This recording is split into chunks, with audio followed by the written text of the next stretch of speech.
Two hippopotami were sitting in a river, and one said to the other, "I keep thinking it's Wednesday." It's a bit like that in real time during the pandemic shutdown. One day wandering off into the next without the punctuation provided by choir rehearsals on Monday that announce that it is only one more sleep to Tuesday. Not so in the virtual universe of the concert tour of the Heidelberg Choral Society. We are in Vienna. So it must be Wednesday. See, the hippopotamus was right all the time.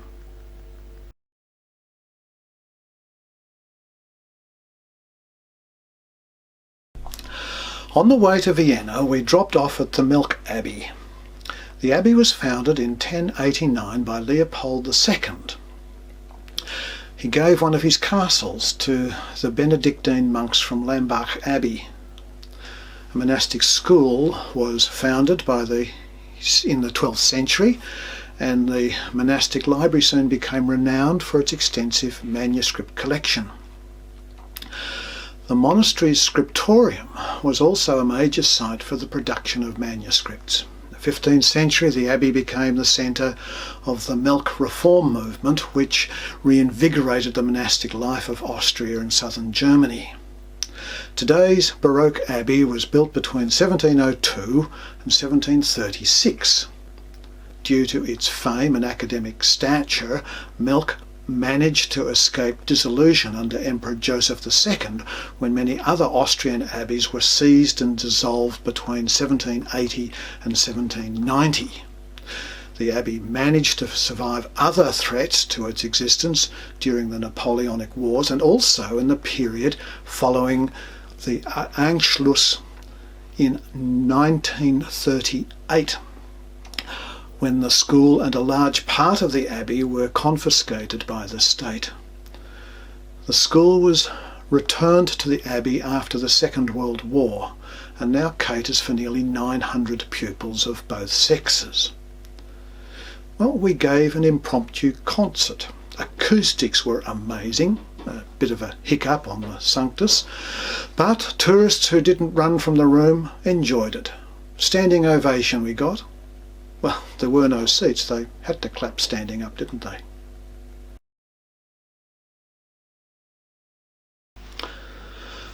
I want to focus on three places of interest on our guided tour. The first two, St Stephen's Cathedral and the State Opera. These so I can tell about a visit in real time that Sue, my wife, and I made in 1993. And then Schönbrunn Palace, because I can't resist a sound gag I remember from the Goon Show. Thank you to the Beeb Beeb Seeb. Sue would make an excellent tour guide. On all our travels she has planned wonderful day excursions. On a bus tour through Europe she gained a reputation for what became known as the Rebel Tours, which some of the younger fellow travellers who couldn't afford the official add-on tours provided by the tour company wanted to tag along.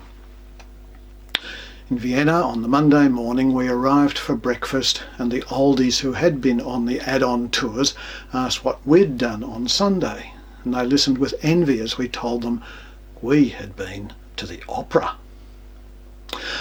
After we got our matinee tickets to Beethoven's Fidelio on the Sunday morning, we went to church at St Stephen's. We become Roman Catholics when in non-English speaking countries because the liturgy is always the same all over the world and we know what's going on. We particularly love the greeting of the peace. Protestant services can be a complete mystery. In case you're wondering, no, we don't receive communion in the Catholic Church. Now, my memory of the service was of the organist, a one-man band, wonderful music of course.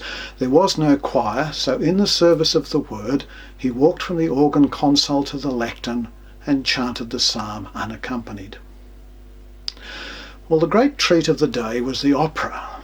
We secured the cheapest seats, €12. We could have gone for the standing tickets for €7, but hey, we're the last of the big spenders. Apart from the fabulous performance, a number of features stick in my memory. I have never seen so many double basses in one place. 7 of them. Most wonderful was the number of families with small children. A little boy a few rows in front of us, dressed up for the occasion, stood and conducted along.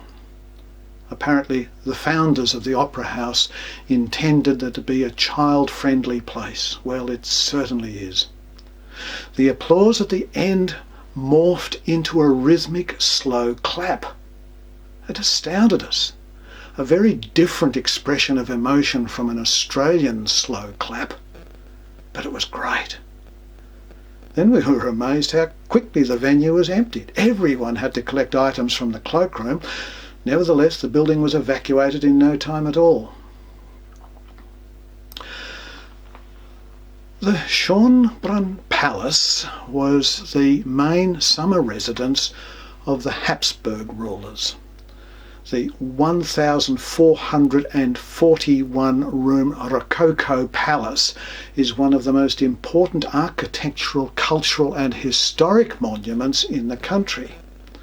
Since the mid-1950s, it has been a major tourist attraction. The history of the palace and its vast gardens spans over 300 years, reflecting the changing tastes and interests and aspirations of successive Habsburg monarchs. It's modelled on the Palace of Versailles, and we were extremely impressed with the Hall of Mirrors. I don't think we're going to be invited back.